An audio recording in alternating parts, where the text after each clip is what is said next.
kayo'y nanonood sa medyo paos pa dahil may sakit. Ito si RSJ.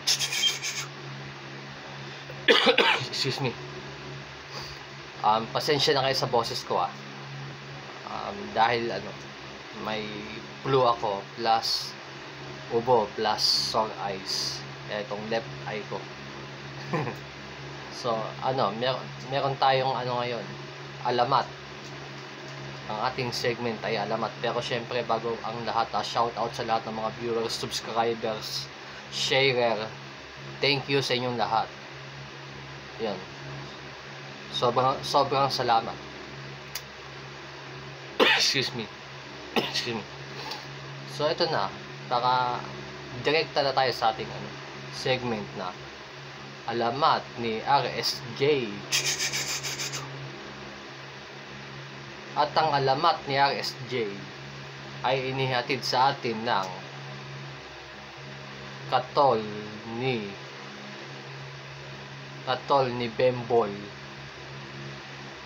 Tao nga nahihilo, lamok pa kaya. Yan. Drink moderately.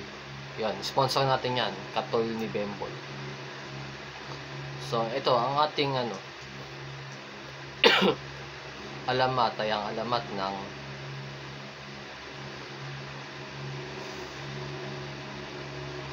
ng sapatos.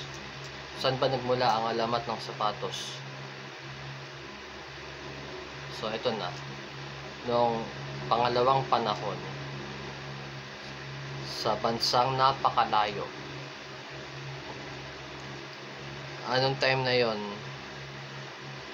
Wala pang sapatos nun nakapaa sila. Tapos nagulat yung mga tao doon.